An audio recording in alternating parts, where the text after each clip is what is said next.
Hey, howdy everybody, Lightheart here. Before we begin, please like the video and subscribe down below. Check out my Patreon page. Thank you. One of the biggest complaints in the MLP fandom is the fact that the princesses always end up getting their flanks handed to them. The one thing that makes it worse is the fact that they are alicorns, these extremely powerful beings. All this power and they still find ways to get beaten up. Well, if there's a logical reason why. What if there's a reason why these powerful leaders always tend to lose whenever a fight comes along? I'm going to see if I can figure that out today. Now first I'm going to address them all in general. Brownies keep saying that the Alicorns are supposed to be the all-powerful beings of Equestria. But frankly, I've never agreed with that view. And part of it's me having an Alicorn OC, but there are other reasons why. Well, I do believe that these alicorns are powerful beings, but they are not gods. For one thing, we do see them struggling with certain spells. For example, take the whole crystalline incident. It took the power of 4 alicorns just to hold the crystal heart together in one piece. And don't get me started on all the fights. Just think of it like a weightlifter. Just because he's able to bench press 10 times the amount that we can, doesn't mean that he can lift just anything. Just because alicorns are more powerful than unicorns, doesn't mean that alicorns are all powerful. We have seen time and time and again. They do have limits. Another factor that people forget is the fact that Equestria has evidently been at peace for a long time. Fighting has never been a valuable asset in Equestria, but I'll get back to that later. Right now I want to talk about each of the princesses individually, starting with the Princess of Friendship herself. Now, Twilight Sparkle has won many fights, so some of you might be wondering why I bring her up. 2 words, Starlight Glimmer. This is undoubtedly one of the more controversial fights in the series. After all, how could some unicorn beat the Princess of Friendship? However, if we break it down, it actually starts to make sense. They have both spent most of their lives studying magic, but Starlight actually applies it more. We have seen Twilight study and study and study, but she doesn't use her magic as frequently. That, and in her later years, she focuses more on friendship. Think about like Sherlock Holmes. He blocked out everything that he saw as unimportant to focus on honing in his deductive and logic skills. Twilight and Starlight are both well studied in magic, but Starlight just tends to use her magic more. Starlight's combat skills simply outweigh Twilight's. And then there's the other factor to consider. The main 6. All the other times Twilight has fought against someone, she's always had her friends alongside of her. The way how Discord temporarily beat the main 6 was by separating them and dissolving their friendship. Twilight relies on her friends for strength and comfort. She rarely ever fights alone. The only way one can beat the main 6 at their prime is by dividing them. What's the old military saying? 1 is none, 2 is 1. Up next is Princess Cadence, who I think is the most easiest one to explain.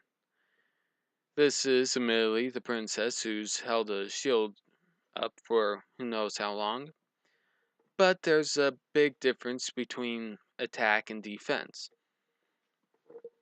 But the biggest reason, in my opinion, why she always loses is the fact of how she was raised. She was prepared to be a princess. She was taught how to do royal duties and also how to babysit an overpowered unicorn, sorry. She didn't go to boot camp. She's a politician, not a soldier.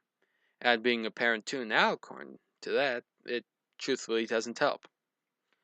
Up next is one of my favorites, Princess Luna. Now, I think we can all agree that Nightmare Moon was indeed a dangerous threat, but technically speaking, that wasn't Luna. Luna was possessed and had her powers drained for 1,000 years. Now, of course, her powers were restored later, but nowadays she fights a different fight. She fights inside ponies' dreams, where she can easily manipulate reality around her. Now, admittedly, some of the comics do suggest that she does fight creatures during the night. However, they are vague on what type of monsters she fights, and it's highly reasonable that fighting ponies is drastically different from fighting monsters. But what do y'all think on that? And now the hardest to prove.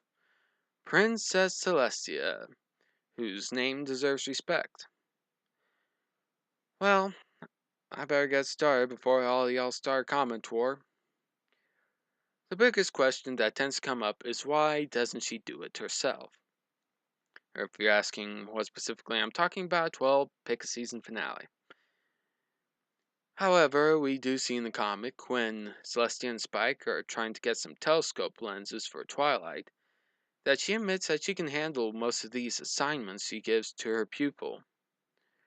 But she wants Twilight to learn and to grow. In the later comic, she also says that she would be ready for Twilight to take the throne.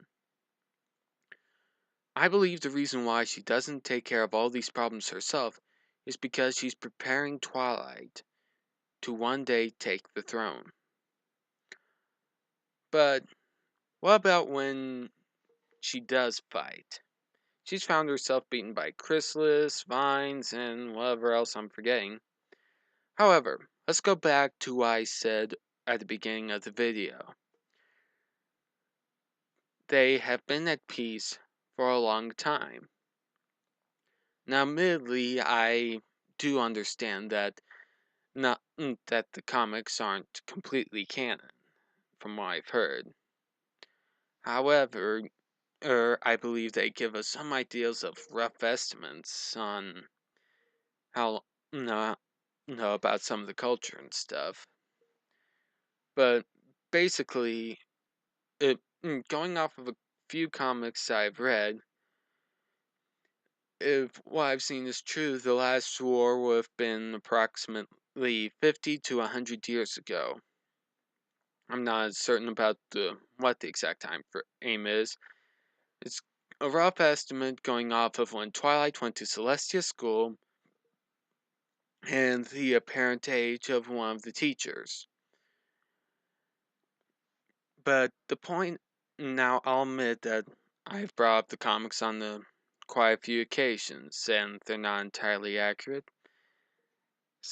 So please give me your opinions on on what you think about it.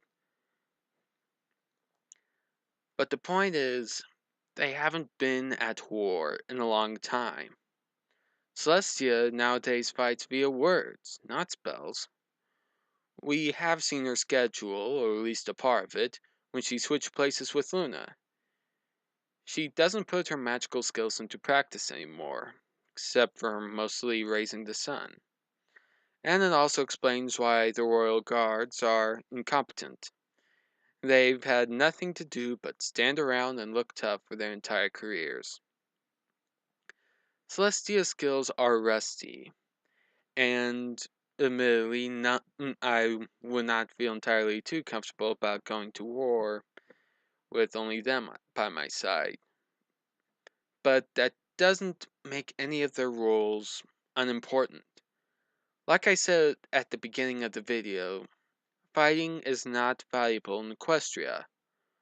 All of the princesses' roles are highly important, from giving people aid and comfort in their dreams to using the magic of love or whatever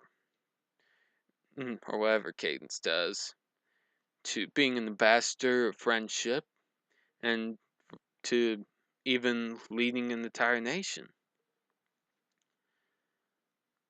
And let's admit it, none of us could imagine the show without them.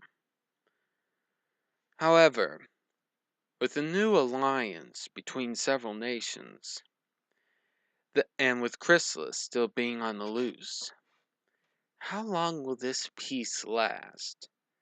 And how off guard will they be when some big bad guy with an army comes knocking again? We have seen several bad guys come before.